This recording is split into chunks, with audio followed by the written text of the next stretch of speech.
ఇక bulletin update చూద్దాం. యాదగిరిగుట్ట శ్రీ లక్ష్మీ నరసింహస్వామి వారిని మంత్రి దనసరి అనసూయ సీతక్క దర్శించుకున్నారు. ఈ సందర్భంగా మంత్రి సీతక్క మాట్లాడుతూ ప్రజల తాగునీటి అవసరాలు తీర్చేందుకు కోమటిరెడ్డి పట్టుబట్టి 210 కోట్ల నిధులు సాధించారని, ఈ ప్రాంత ప్రజలు కోమటిరెడ్డికి ధన్యవాదాలు తెలియజేయాలని మంత్రి సీతక్క సూచించారు. ఈ ప్రాంత అభివృద్ధి కోసం నిరంతరం కృషి చేస్తున్న ఎంపీ, ఎమ్మెల్యేలకు మంత్రి సీతక్క అభినందనలు తెలిపారు. ఈనాటి కార్యక్రమానికి ముఖ్య అతిథిగా చేసినటువంటి PR and RD minister Seethakka గారికి మరియు ఆర్ఎండ్బి మినిస్టర్ ఎలక్ట్రానిక్ దీవెనలు ఉండాలని మరి దేవుణ్ణి కోరుకుంటూ అందరికీ ధన్యవాదాలు, నమస్కారం. మీకు అందుబాటులో ఉంటారు కాబట్టి వారికి కూడా స్వాగతం. ఆ లక్ష్మీ నరసింహస్వామి యొక్క దీవెనలు తీసుకొని ఈ ప్రాంత ప్రజలకు సురక్షితమైనటువంటి మంచినీరు అందించేటువంటి గొప్ప కార్యక్రమాన్ని ఏర్పాటు చేసి మమ్మల్ని ఆహ్వానించినటువంటి పెద్దలు, గౌరవనీయులు, ఈ ప్రాంత అభిమాన నాయకుడు, మా సోదరుడు మన వెంకటరెడ్డన్న గారు, వాస్తవానికి వారు పట్టుదలతోటి మరి మమ్మల్ని ఒప్పించి, సీఎం గారిని ఒప్పించి ఈ యొక్క 210 కోట్ల రూపాయలతో నిధులు రావడానికి వారు విశేషంగా కృషి చేసినందుకు ఈ ప్రాంత ప్రజలందరూ కూడా వారికి ధన్యవాదాలు తెలియజేయాల్సిందిగా కోరుతా ఉన్నాను.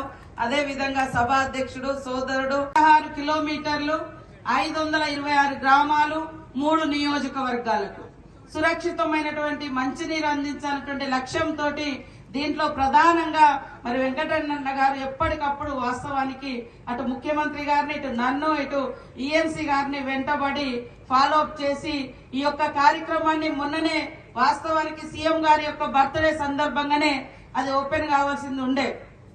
సరే, ఏదో ఆ రోజు అనుకోకుండా నేను అందుబాటులో లేను, కానీ లక్ష్మీ నరసింహస్వామి చాలా రోజుల తర్వాత నన్ను ఇక్కడికి పిలిపించుకునేందుకు ఒక మంచి కార్యక్రమానికి నేను ఈ రోజు ఇక్కడికి రావడం జరిగింది. చాలా సంతోషం.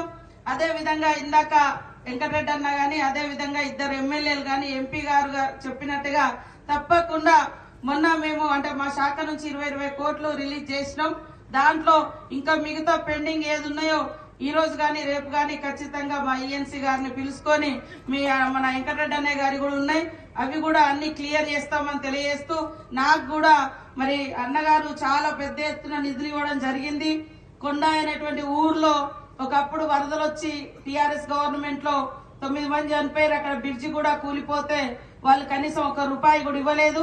మీరు 11 కోట్ల రూపాయలు ఇచ్చినందుకు ఈ సందర్భంగా వెంకటరెడ్డి అన్న గారికి ప్రత్యేకంగా ధన్యవాదాలు తెలియజేస్తా ఉన్నాను. ఇంకా మా దగ్గర కూడా ఎందుకంటే దాదాపుగా 50-60 కోట్ల రూపాయలతో